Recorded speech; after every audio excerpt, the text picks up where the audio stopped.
ఇది కేవలం సమాచారంగా మాత్రమే భావించండి. వైద్య నిపుణులను సంప్రదించండి.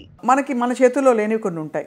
పెస్టిసైడ్స్ బాగా వాడేయడం, టాక్సిన్స్. మనకి ఈ మధ్య కాలంలో కొన్ని దేశాల్లో మసాలాల్లో కూడా ఎన్నో కార్సినోజెన్స్ బయటపడ్డాయని చెప్పి బ్యాన్ చేస్తారు. ఇప్పుడు ఇవన్నీ సర్వసాధారణంగా అమ్మ చేతి ఇంటి వంటే కదా, దీనిలో కూడా ప్రాబ్లం ఉంటే ఇక ఎక్కడ పోవాలని తలపట్టుకుంటున్నారు. సో ఏం చేయాలి సార్? ఎంత సీరియస్గా తీసుకోవాలి ఇవి?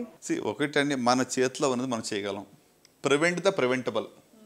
ఇక ప్రతిదాన్ని కూడా కొలత వేసి రోజు క్యాన్సర్ వస్తుందని భయంతోనే మనం జీవించాల్సిన అవసరం అస్సలేం లేదు. I think we have to live our life in a joyful way.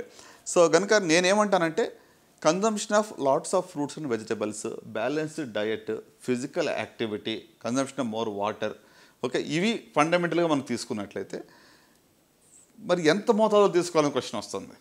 C somebody said like this, there is nothing like poison, it all depends on dose. అంటే ఏది కూడా పాయిజన్ అని మనం చెప్పలేము, డోస్ బట్టి ఉంటుంది. For example mercury in a small dose can be poison. So కాబట్టి కొన్ని విషయాల్లో ఎంత అనేటువంటిది డోస్ మీద మనం అన్లిమిటెడ్గా రెడ్ మీట్ కన్జంప్షన్ చేస్తున్నాం, అన్లిమిటెడ్గా you are taking fatty diet, you are taking more calories, you are becoming obese, more risk. So కనుక ఆ బ్యాలెన్స్ అనేది we have to define and we have to adapt అని అంటాను. సో ఈ ఇథైలిన్ ఆక్సైడ్ తర్వాత ఇలాంటివన్నీ కూడా పెద్దగా అంటే చూడండి, ఇప్పుడు ఇథిలిన్ ఆక్సైడ్ గురించి మీరు అడిగారు, కరెక్టే. సో దీనివల్ల ఏంటంటే ఒక 50 times లేకపోతే 100 times ఎక్కువ మోతాదులో అది ఉంది than the permissible whatever limits అని చెప్తూ ఉన్నారు. సో డెఫినెట్గా ethylene oxide is a carcinogen, there is no doubt.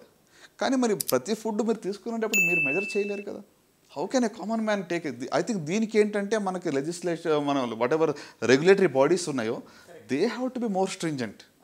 అవి పీరియడ్గా చెక్ చేసి వాళ్ళు అట్లీస్ట్ మనకు అష్యూర్ చేసి ఫుడ్ మనకి ఇస్తే మనం తీసుకోగలం. కానీ మనం we cannot measure whether ethylene oxide is there or not.